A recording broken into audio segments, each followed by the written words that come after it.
Welcome back guys. हम लोग जो हमारी लेक्चर सीरीज चल रही है सिस्टम एनालिसिस एंड डिज़ाइन की, जो कि एक शॉर्ट सीरीज़ है, उस पर हम लोग बात कर रहे हैं। आज हम लोग टाइप ऑफ सिस्टम में जो दूसरे तरीके के टाइप ऑफ सिस्टम है उसको पढ़ेंगे। देखिए, बड़ा आसान सब्जेक्ट है, बट समझने के ऊपर काफ़ी सारी चीज़ें जो है वो डिपेंड करती है। चलिए आगे, बातों बातों में काफ़ी सारी चीज़ें पढ़ने आए तो आज हम उन चीज़ों को भी देख लेते हैं। टाइप ऑफ सिस्टम में जो मेन बेसिकली ये जो चार हैं, इनमें से दो हम पढ़ चुके थे, जैसे physical and abstract system, open and close system. आज हमें जो पढ़ने हैं वो पढ़ने हैं नेचुरल एंड मैन्युफैक्चर्ड सिस्टम। देखो, इसको समझना बहुत ईजी है, बहुत ही आसान है। पहले बात कर लेते हैं हम लोग नेचुरल सिस्टम कौन से होते हैं। देखिए, बट ऑफ कोर्स कुछ पॉइंट आपको याद रखने पड़ेंगे जो कि आपको समझने वाले हैं।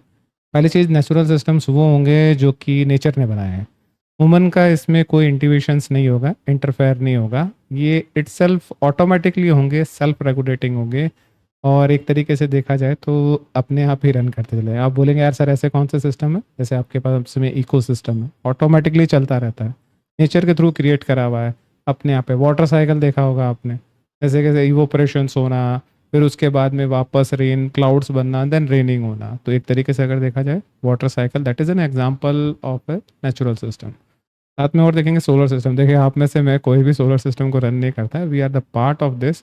सोलर सिस्टम है, नेचर के थ्रू आप बना रखा है और उसी के थ्रू मैनेज होता है। तो देख, एक चीज़ समझें, आपको सेल्फ रेगुलेटिंग है, ऑटोमेटिकली चलते हैं, ह्यूमन का इंटरवेंशन नहीं होता है इसके अंदर, और ह्यूमन का कोई इंटरफेयर नहीं होता। थोड़ा सा और आगे बढ़ जाते हैं, बढ़ते बढ़ते हम कुछ चीज़ें और समझ लेते हैं। हाँ, that is an important manufactured system. देखें, इसके लिए आपको एक चीज़ जो है वो नोट करनी पड़ेगी। पता है क्या, ये मैन्युफैक्चर्ड सिस्टम है ना, ह्यूमंस ने अपनी सहूलियत के लिए बनाया। फिलहाल कुछ पॉइंट इनमें से देख लेते हैं।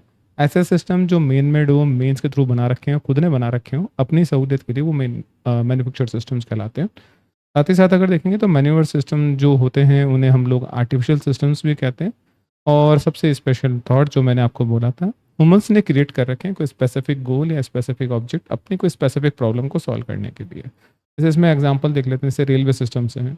आपने कहा होगा, कई बार है ना, रेलवे स्टेशन पे बन रखे होते हैं कंट्रोल करने के लिए, ट्रेन आपस में क्लैश नहीं कर जाए। कई बार आपने देखा होगा अलग अलग ट्रैक्स पे जो है ट्रेन जो है वो चेंज करती है, तो उसके लिए भी ऑटोमेटेड सिस्टम बना रखे हैं। एयर ट्रैफिक होता है, एयर ट्रैफिक का कंट्रोल सिस्टम होता है। यानी देखें, काफ़ी सारी फ्लाइट्स आती है, लैंड करती है, देन टेक ऑफ करती है, तो कोई क्लैश नहीं कर जाए, तो इसका भी एयर ट्रैफिक सिस्टम्स बना रखे होते हैं। साथ ही साथ में और अगर देखेंगे तो पब्लिक का जो ट्रांजिट, यानी पीपल्स किस तरीके से रेगुलर बसेस में या ट्रेन में ट्रैवल करेंगे, इन सारी चीज़ों के लिए बना रखे। तो एक्चुअल में जो मैन्युफैक्चर्ड सिस्टम्स होते हैं, ह्यूमन अपनी सहूलियत के लिए बनाते हैं। होपफुली आपको यहाँ तक का टॉपिक जो है वो समझ में आया होगा। आज गाइज हम लोग इतना ही रखते हैं, बाकी का जो डिटेल होगा हम इसको फिर बाद में पढ़ेंगे और उसमें बहुत समझेंगे। कंटिन्यू रहिएगा सिस्टम एनालिसिस एंड डिज़ाइन की सीरीज़ में आप लोग।